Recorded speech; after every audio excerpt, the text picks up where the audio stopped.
How wars changed the food we eat today. From battlefields to kitchens. 1. Why armies changed the food we eat. Wars have always needed food, not just any food, but food that could travel, last, and keep soldiers alive under extreme conditions. An army marches on its stomach, as the saying goes, and throughout history this proved true again and again. Feeding soldiers wasn't just a background task, it became a strategic priority. If food failed, armies failed. In many ways, food became as important as weapons, uniforms, or ammunition.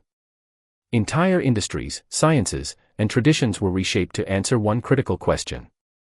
How do you feed millions of people during chaos, danger, and uncertainty? 2. Preservation for survival. Long before refrigeration or freezers, armies depended on preservation methods that had existed for centuries but were pushed to new limits by war. These included salted meat, smoked fish, dried grains and legumes. What war changed was scale and consistency.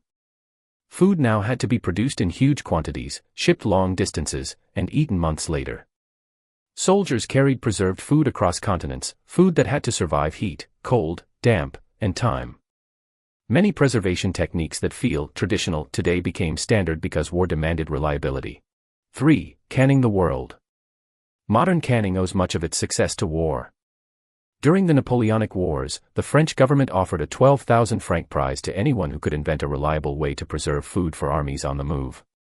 This challenge led to the development of sealed containers that could keep food edible for long periods. This was won by Nicolas Appert, a confectioner, for his method of sealing food in airtight glass jars and heating them, effectively inventing canning, or bottling, a breakthrough that allowed for longer-lasting military rations and paved the way for modern food preservation. By World War I and especially World War II, canned food became essential. Tinned meat, vegetables, soups, and fruit were shipped worldwide. After the wars ended, these foods didn't disappear, they moved straight into civilian kitchens, forever changing how people stored and consumed food. 4. Rationing at home. Wars didn't just affect soldiers, civilians had to adapt too. Governments introduced rationing to ensure fair distribution of limited supplies. Sugar, butter, meat, tea, eggs, and many other staples became scarce. People learned substitution cooking, stretching meals, replacing ingredients, and wasting nothing. Wartime cookbooks taught families how to survive shortages with creativity and resilience. Many national food traditions were shaped during these years, embedding habits of thrift, simplicity, and adaptability that lasted long after peace returned. 5. Instant everything. Speed mattered in wartime. Instant coffee surged in popularity during World War I and II, giving soldiers a quick morale boost with minimal preparation.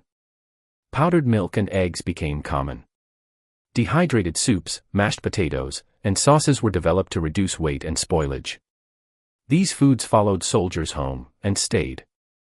What began as military convenience became everyday household staples. 6. Meals ready for battle. Military rations revolutionized food packaging.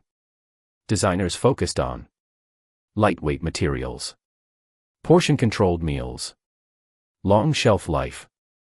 These ideas directly influenced modern ready meals, camping food, and emergency food kits.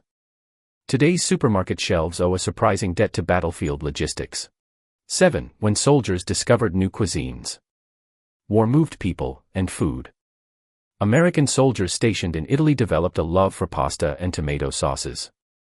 British troops encountered Indian, North African, and Middle Eastern dishes. Asian noodles spread globally after World War II as soldiers returned home with new tastes. Returning soldiers didn't just bring souvenirs, they brought cravings. War accelerated the blending of global food cultures in ways peacetime travel never had before. 8. Farming under fire. Wars also transformed how food was grown. With many farm workers sent to fight, mechanization increased rapidly. Governments pushed high-yield crops and efficient farming methods. Fertilizers and pesticides expanded, often adapted from military research. Even home gardens became part of war strategy. Victory gardens allowed civilians to grow their own food, easing pressure on supply chains and strengthening morale. 9. Nutrition becomes science. Feeding soldiers properly became a matter of life and death. Calories were carefully measured.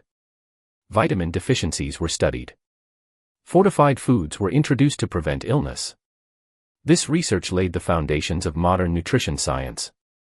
Many guidelines and food standards still used today trace their origins to wartime studies.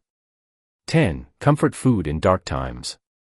In war, food wasn't only fuel, it was emotional support. Stews, pies, breads, and casseroles offered warmth and familiarity. Simple, filling meals became symbols of home and stability during uncertain times.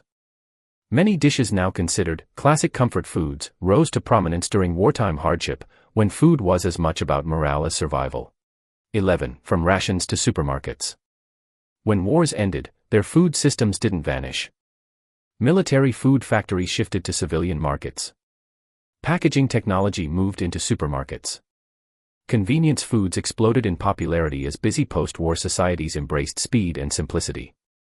The modern food industry, as we know it today, was largely born from wartime necessity. 12. What war left on our plates. From instant coffee to canned soup, from noodles to nutrition labels, war quietly shaped how we eat today. Every meal carries echoes of survival, innovation, and adaptation. Conclusion: the hidden history on our forks. We rarely think of war when we open a tin, boil pasta, or make a quick cup of coffee. Yet behind many everyday foods lies a story of urgency, ingenuity, and endurance. Wars forced humanity to rethink how food is grown, preserved, transported, and shared. In doing so, they reshaped kitchens far from the battlefield, including our own. The next time you eat something convenient, remember, it may have started as a solution to one of history's darkest moments, and became part of daily life ever since. Here are some specific examples of foods that were developed during these wars. Napoleonic Wars. Early canned meats. Preserved soups. World War I, tinned beef, hardtack biscuits, instant coffee. World War II, Spam, powdered eggs, dehydrated potatoes, fortified bread. Korean and Vietnam Wars, modern mahari, meal, ready-to-eat, concepts, freeze-dried meals. Subscribe to find out more tales about wars. War Tales Unfolded.